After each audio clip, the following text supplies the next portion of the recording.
तो एक बार फिर आप सभी का स्वागत है आज के इस इंपॉर्टेंट शानदार सेशन में। और आरआरबी एनटीपीसी एग्जाम 2025 के लिए मैं आपको 2024 में जो टीसीएस के द्वारा रेलवे के एग्जाम में 2024 में कैसे जीके जीएस के क्वेश्चंस पूछे गए थे, ये आज के शानदार सेशन में मैं आपको यहाँ पे जीके जीएस का कंप्लीट रिवीजन कराने वाला हूँ। तो ये फाइनल पुंच रहेगा आरआरबी एनटीपीसी एग्जाम 2025 के लिए, क्योंकि अगर आप ये वीडियो देख लेते हैं तो आपको अंदाजा जो पता चल जाएगा कि आरपीएफ, एएलपी, जेई टेक्नीशियन में 2024 में टीसीएस ने कैसे क्वेश्चंस पूछे थे 2024 में। तो आपको ये थोड़ा सा अंदाजा भी पता चल जाएगा और लेवल भी पता चल जाएगा, टॉपिक भी पता चल जाएंगे कि किस टॉपिक से कैसे क्वेश्चंस पूछे गए थे और कौन कौन से टॉपिक सबसे ज्यादा पूछे गए थे। तो ये आज का पहला लेक्चर रहेगा, क्योंकि एक ही लेक्चर में 2024 के प्रीवियस क्वेश्चंस कंप्लीट नहीं हो पाएगा। तो मैं आपको इस तरीके से लेक्चर 1, लेक्चर 2 के माध्यम से आपको 2024 के सभी टीसीएस के द्वारा जितने भी रेलवे के एग्जाम में क्वेश्चंस पूछे गए हैं जीके जीएस के, वो कंप्लीट कराऊंगा। तो बाकी 5 जून से पहले आपको मैं 2024 के क्वेश्चंस कवर करा दूंगा, तो आपको पूरा कंप्लीट रिवीजन हो जाएगा और ये आरआरबी एनटीपीसी एग्जाम के लिए फाइनल पुंज रहेगा। तो चलिए स्टार्ट करते हैं। तो आपके सामने यहाँ पे पहला क्वेश्चन बनेगा कि शुद्ध लवणीय विलयन के विद्युत अपघटन के दौरान कैथोड पर कौन सा आयन अपचयित होता है। और ये आरआरबी जेईई 2024 16/12/2024 को सेकेंड शिफ्ट में क्वेश्चन पूछा गया था। तो इसका जो राइट आंसर हो जाएगा सर ऑप्शन सी H+। तो इसका सी ऑप्शन क्लियर और राइट आंसर हो जाएगा। तो यहां से आपको अंदाजा पता चल जाएगा कि 2024 में रेलवे के एग्जाम में कैसे क्वेश्चन टीसीएस के द्वारा पूछे गए थे।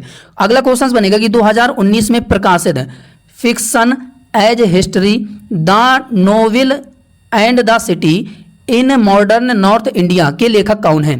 तो ये भी आरआरबी जेईई सेकेंड शिफ्ट में 16/12 को जो एग्जाम हुआ था उसमें ये क्वेश्चन पूछा गया था। तो ऑप्शन ए इसका राइट आंसर हो जाएगा, वसुधा डालमिया की ये पुस्तक है fiction as history the novel and the city in modern north India के लेखक हैं वसुधा डालमिया। तो option A will be the right answer हो जाएगा।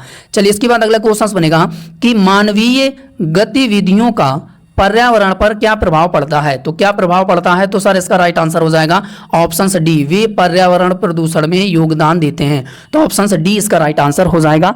तो इस तरीके से एग्जाम में क्वेश्चंस पूछे गए थे 2024 के रेलवे के एग्जाम में। चलिए इसके बाद अगला क्वेश्चन बनेगा कि अमोनिया डाइक्रोमेट को गर्म करने पर क्या बनता है। तो क्या बनता है, तो राइट आंसर हो जाएगा नाइट्रोजन ऑक्सीजन क्रोमियम ऑक्साइड। तो option B will be the right answer हो जाएगा। तो ये आपको याद रखना है। चलिए इसके बाद अगला क्वेश्चन बनेगा कि कपड़ा मंत्रालय की वार्षिक रिपोर्ट 2019-20 के अनुसार भारत का कपड़ा उद्योग मूल के संदर्भ में उद्योग उत्पादन में कितने % का योगदान देता है। तो ऑप्शन सी इसका राइट आंसर हो जाएगा 7%। तो ये आपको याद रखना, क्योंकि जो 2024 में टीसीएस के द्वारा जो एग्जाम में रेलवे के एग्जाम में क्वेश्चंस पूछे जा चुके हैं, तो एनटीपीसी के एग्जाम में भी क्वेश्चंस ऐसे आएगा, क्योंकि एनटीपीसी के एग्जाम टीसीएस ने ही बनाया है। क्योंकि ऑलरेडी जब टीसीएस रेलवे का एग्जाम करवा रही है तो वो पहले से एग्जाम बना के बैठी हुई है, तो पहले से क्वेश्चंस ऑलरेडी सेट है। तो हो सकता है कि जो 2024 में क्वेश्चंस पूछे गए हैं जीके जीएस के, तो एनटीपीसी में भी रिपीट हो सकते हैं। तो ये चीज आपको थोड़ा सा याद रखना है। तो अगला क्वेश्चन बनेगा कि निम्नलिखित में से कौन सा संविधान संशोधन संसद को 2 या 2 से अधिक राज्यों के लिए एक साझा उच्च न्यायालय स्थापित करने का अधिकार देता है। तो option D will be the right answer हो जाएगा 7वां संविधान संशोधन अधिनियम। तो इस तरीके से एग्जाम में क्वेश्चंस पूछे गए थे। चलिए इसके बाद अगला क्वेश्चन बनेगा कि सर्वोच्च न्यायालय ने निम्नलिखित में से किस मामले में उल्लेख किया गया है कि प्राथमिक शिक्षा का मौलिक अधिकार भारतीय संविधान के आर्टिकल 21 के अंतर्गत जीवन का अधिकार है। तो राइट आंसर हो जाएगा उन्नी कृष्णन बनाम आंध्र प्रदेश राज्य। तो option D will be the right answer हो जाएगा। चलिए इसके बाद अगला क्वेश्चन बनेगा कि निम्नलिखित में से कौन सी श्रेणी उपभोक्ताओं का वर्ग नहीं है। तो कौन सी श्रेणी है जो कि उपभोक्ताओं का वर्ग नहीं है, तो ऑप्शन डी उत्पादक। तो option D will be the right answer हो जाएगा। चलिए अगला क्वेश्चन बनेगा कि निम्नलिखित में से कौन वायुमंडल में ओजोन परत के क्षीणता का कारण है। तो इसका हमारा राइट आंसर हो जाएगा क्लोरोफ्लोरोकार्बन। तो ऑप्शन बी इसका राइट आंसर हो जाएगा। तो ये आपको याद रखना है। चलिए इसके बाद अगला क्वेश्चन बनेगा, और एक चीज मैं यहाँ पे आपको बताना चाहता हूं कि जो 2024 में करंट अफेयर के क्वेश्चंस पूछे गए थे वो 2025 में एनटीपीसी के एग्जाम में भी पूछे जा सकते हैं, रिपीट हो सकते हैं। तो आपको करंट अफेयर्स में भी फोकस करना है। तो क्वेश्चन बनेगा कि जापान के जाक्सा के सहयोग से चंद्र ध्रुवी अन्वेषण मिशन का नाम क्या है, जिसे अक्टूबर 2024 में भारत के राष्ट्रीय अंतरिक्ष आयोग द्वारा अनुमोदित किया गया था। तो उस अन्वेषण मिशन का नाम क्या था जो कि भारत के राष्ट्रीय अंतरिक्ष आयोग द्वारा उसे अनुमोदित किया गया था। तो ऑप्शन ए इसका राइट आंसर हो जाएगा, लूपेक्स। तो ये आपको याद रखना है। तो ये करंट अफेयर्स का क्वेश्चन है डिफेंस वाला, तो एग्जाम में पूछा जाएगा। अगला क्वेश्चन बनेगा कि बौद्ध वास्तुकला में विहार का प्राथमिक कार्य क्या था। तो प्राथमिक कार्य क्या था, तो सर इसका राइट आंसर हो जाएगा बौद्ध भिक्षुओं के लिए आवासीय स्थान। तो ऑप्शन ए इसका राइट आंसर हो जाएगा। अगला क्वेश्चन बनेगा कि मई 2024 में भारतीय वायुसेना ने डैश में अपने आरोग्य मैत्री आपदा प्रबंधन क्यूब का सफल परीक्षण किया है। तो आपको खुद ही देख लीजिए कि डिफेंस जो करंट अफेयर है उसमें 2 क्वेश्चंस अभी देखने को मिला है। तो defence current affairs important topic है, तो ये भी आपको याद रखना है कि जो मई 2024 में भारतीय वायुसेना ने डैश में अपने आरोग्य मैत्री आपदा प्रबंधन क्यूब का सफल परीक्षण किया है। तो राइट आंसर हो जाएगा आगरा में। कहां पर किया है, आगरा में किया है। तो ऑप्शन सी इसका राइट आंसर हो जाएगा। अगला है कि 25 डिग्री सेल्सियस पर शुद्ध जल का पीएच मान कितना होता है। तो कितना होता है, तो सर इसका राइट आंसर हो जाएगा 7। तो ऑप्शन सी इसका राइट आंसर हो जाएगा। अगला है कि रेडॉक्स अभिक्रिया उपचयन अपचयन अभिक्रिया में अपचयन को डैश के रूप में वर्णित किया जा सकता है। तो राइट आंसर हो जाएगा हाइड्रोजन की वृद्धि। तो ऑप्शन बी इसका राइट आंसर हो जाएगा। चलिए अगला क्वेश्चन बनेगा कि विद्युत परिपथ में किसी दिए गए धातु के तार के सिरे पर विभवांतर यानी कि V उसमें प्रवाहित धारा के अनुक्रमानुपाती होता है बशर्ते उसका तापमान रहे, तो इसे क्या कहा जाता है। तो इसे ओम का नियम कहते हैं। तो ऑप्शन सी इसका राइट आंसर हो जाएगा। चलिए इसके बाद अगला है कि विद्युत मोटर विद्युत ऊर्जा को डैश में रूपांतरित करती है। तो सर इसका राइट आंसर हो जाएगा ऑप्शन ए यांत्रिक ऊर्जा।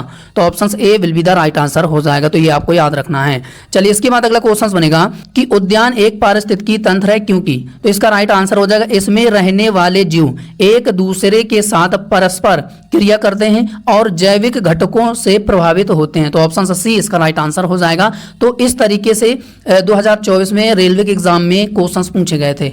अगला है कि कौन सी धातु प्रतिक्रियाशीलता श्रृंखला में सबसे ऊपर है। तो सर इसका राइट आंसर हो जाएगा पोटेशियम। तो option C will be the right answer हो जाएगा। चलिए इसके बाद अगला है कि 2024 में हुए जम्मू कश्मीर विधानसभा चुनाव में भारतीय जनता पार्टी ने कितने सीटें जीती थी। तो 49। तो इस तरीके से क्वेश्चंस पूछे गए थे। तो ऑप्शन ए इसका राइट आंसर हो जाएगा। क्वेश्चंस बनेगा कि खलीफा की लौकिक शक्तियों की रक्षा के लिए बॉम्बे में कब एक खिलाफत समिति का गठन किया गया था। तो कब किया गया था, तो सर इसका राइट आंसर हो जाएगा मार्च 1919 में किया गया था। तो option A will be the right answer हो जाएगा। चलिए इसके बाद अगला है कि ओजोन परत का क्षरण मनुष्यों के लिए चिंता का विषय है क्यों। क्योंकि हमें हानिकारक विकिरणों से संरक्षा करता है। तो option D will be the right answer हो जाएगा। चलिए इसके बाद अगला क्वेश्चन बनेगा कि निम्नलिखित में से कौन सी सजातीय श्रेणी की सही परिभाषा है। तो सर इसका राइट आंसर हो जाएगा समान प्राकार्यात्मक समूह और समान रासायनिक गुणों वाले यौगिक की श्रेणी। तो option A will be the right answer हो जाएगा। चलिए इसके बाद अगला है कि निम्नलिखित में से किस राज्य को मोलासिस बेसिन के रूप में जाना जाता है जो नरम असंगठित निक्षेपों से बना है। तो राइट आंसर हो जाएगा इसका हमारा मिजोरम। तो option C will be the right answer हो जाएगा। चलिए इसके बाद अगला है कि निम्नलिखित में से किस टीम ने इंडियन प्रीमियर लीग का 17 संस्करण जीता है। तो ये कोलकाता नाइट राइडर्स टीम ने जीता था। के आर ने जीता था। तो option B will be the right answer हो जाएगा। अगला है कि फ्लेमिंग के दाएं हाथ के नियम का उपयोग डैश ज्ञात करने के लिए किया जाता है। तो राइट आंसर हो जाएगा option A will be the right answer हो जाएगा धारावाही चालक में धारा की दिशा। तो option A will be the right answer हो जाएगा। चलिए इसके बाद अगला क्वेश्चन बनेगा कि सोडियम हाइड्रोक्साइड के उत्पादन के लिए आमतौर पर किस औद्योगिक प्रक्रिया का उपयोग किया जाता है। तो राइट आंसर हो जाएगा लवण जल का वैद्युत अपघटन। तो ऑप्शन सी इसका राइट आंसर हो जाएगा। चलिए इसके बाद अगला है कि 2024 में संघाई सहयोग संगठन की 23वीं बैठक का आयोजन कहां पर किया गया था। तो जो मैं आपको 15 से 16 टॉपिक का जो सेशन कंप्लीट करा रहा हूं उसमें लास्ट 1 ईयर का करंट अफेयर्स कवर करा रहा हूं और जीके जीएस के क्वेश्चंस का भी कवर करा रहा हूं। तो उसमें ऐसे क्वेश्चंस मैं सभी करंट अफेयर्स के कवर करा रहा हूं जो 2024 में पूछे गए थे। अब जैसे ये समिट वाला है, ठीक है, कि उसका आयोजन कहाँ पर किया गया है, किसने उसकी अध्यक्षता की है, किसने कौन सी समिति की उद्घाटन किया है। तो इस तरीके से जो क्वेश्चंस पूछे गए हैं वो सभी क्वेश्चंस मैं आपको कवर करा रहा हूं। तो जो 23वीं संघाई सहयोग संगठन 2024 में इसका आयोजन किया गया था, तो कहां पर किया गया था, तो पाकिस्तान के इस्लामाबाद में। तो ऑप्शन से D will be the right answer हो जाएगा। तो ये चीज आपको याद रखना है। अगला है कि 8वीं शताब्दी ईस्वी के दौरान मान्यखेत निम्नलिखित में से किस राजवंश की राजधानी थी। तो किस राजवंश की राजधानी थी, तो सर इसका राइट आंसर हो जाएगा हमारा किसकी राजधानी थी, तो ये राष्ट्रकूटों की राजधानी थी। तो option C will be the right answer हो जाएगा। अगला क्वेश्चन बनेगा कि निम्नलिखित में से कौन सा संयोजन एक व्युत्पन्न मात्रक निरूपित करता है। तो option A will be the right answer हो जाएगा, वोल्ट, न्यूटन और जूल। तो option A will be the right answer हो जाएगा। और ये आरआरबी टेक्नीशियन ग्रेड 1 में पहली शिफ्ट में 20 तारीख को दिसंबर 2024 में एग्जाम हुआ था, पहली शिफ्ट में। तो ये क्वेश्चंस पूछा गया था, तो ये आपको याद रखना है। अगला है कि भारत किस वर्ष और किस शहर में FIH पुरुष विश्व कप की मेजबानी किया था। तो राइट आंसर हो जाएगा 2023 में। कहां पर, भुवनेश्वर और राउरकेला। तो option D will be the right answer हो जाएगा। तो ये आपको याद रखना है। अगला है कि संतुलन विनिमय दर से विचलन स्वचालित बलों को जन्म देता है। जो विनिमय दर को संतुलन स्तर की ओर वापस ढकेलते हैं, इस स्थिति को क्या कहा जाता है। तो ऐसी स्थिति को क्या कहा जाता है, तो राइट आंसर हो जाएगा नियत विदेशी मुद्रा बाजार कहा जाता है। तो option C will be the right answer हो जाएगा। तो ये आपको याद रखना है। अगला है कि MS एक्सेल में किसी समष्टि के भागों की तुलना करने के लिए किस प्रकार के चार्ट का उपयोग किया जाता है। तो राइट आंसर हो जाएगा पाई चार्ट। तो option C will be the right answer हो जाएगा। अगला है कि कौन सा कारक किसी पदार्थ की प्रतिरोधकता को प्रभावित नहीं करता है। तो सर इसका राइट आंसर हो जाएगा चालक की लंबाई। तो ऑप्शन से D will be the right answer हो जाएगा। अगला है कि निम्नलिखित में से किसने विज्ञान श्री पुरस्कार 2024 जीता है। और ये वेरी इंपॉर्टेंट क्वेश्चन है। बाकी जो एग्जाम में पूछा जा चुका है वो दोबारा भी करंट अफेयर्स एग्जाम में पूछा जा सकता है, क्योंकि 2024 का करंट अफेयर है, NTPC के एग्जाम में जरूर आएगा। तो किसने विज्ञान श्री पुरस्कार 2024 जीता है या किसे सम्मानित किया गया था, तो रोहित श्रीवास्तव को सम्मानित किया गया था। तो ऑप्शन सी इसका राइट आंसर हो जाएगा। विज्ञान श्री पुरस्कार 2024 इनको प्रदान किया गया था, रोहित श्रीवास्तव को। तो याद रखना। अगला है कि जुलाई 2024 में नीति आयोग द्वारा प्रकाशित सतत विकास लक्ष्य भारत सूचकांक के अनुसार भारत का कौन सा राज्य सबसे निचले स्थान पर है। तो कौन सा राज्य है, तो सर इसका राइट आंसर हो जाएगा बिहार। तो Bihar will be the right answer हो जाएगा। चलिए अगला है कि भारत का अक्षांशीय विस्तार कितना है। तो कितना है, तो सर इसका राइट आंसर हो जाएगा 8 डिग्री 4 मिनट उत्तर से और 37 डिग्री 6 मिनट उत्तरी अक्षांश। तो ऑप्शन से D will be the right answer हो जाएगा। इंपॉर्टेंट है, ये याद रखना। अगला है कि प्रतिक्रिया ना कर रहे एप्लीकेशन को टास्क मैनेजर के किस टैब से बंद कर सकते हैं। तो ऑप्शन से डी इसका राइट आंसर हो जाएगा, प्रोसेसेस से। तो ऑप्शन से डी इसका राइट आंसर हो जाएगा। अगला है कि ब्रिटिश भारत में ब्रिटिश नौसेना ने रंगून को कब अपने अधिकार में ले लिया था। तो सर कब लिया था, इसका राइट आंसर हो जाएगा मई 1824। तो ऑप्शन से सी इसका राइट आंसर हो जाएगा। चलिए अगला है कि भारत के संविधान में नीति निर्देशक तत्वों की अवधारणा किस देश से ली गई है। तो नीति निर्देशक तत्व भारत में किस संविधान से लिया गया है, किस देश की संविधान से लिया गया है, तो आयरिश संविधान से।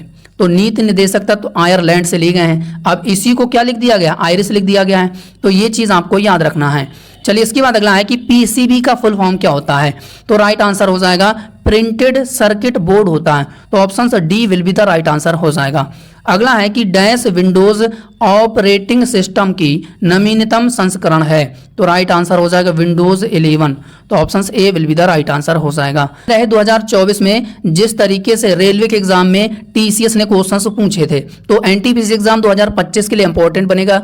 तो ये चीज आपको याद रखना है कि 2024 के क्वेश्चंस 5 जून के पहले आपको देखकर जाना है, पढ़कर जाना है, रिवीजन करके जाना है। तो इसी तरीके से मैं आपको लेक्चर 1, लेक्चर 2, लेक्चर 3 के माध्यम से 2024 के प्रीवियस क्वेश्चंस टीसीएस के द्वारा पूछे गए सभी क्वेश्चंस को मैं आपको रिवीजन कराऊंगा और ये फाइनल पुंज रहेगा एनटीपीसी एग्जाम सीबीटी 1 2025 के लिए। तो अगर बाकी सेशन आपको बेहतरीन लगे तो अपना फीडबैक, लाइक, शेयर, कमेंट और सब्सक्राइब करके जरूर बताइएगा।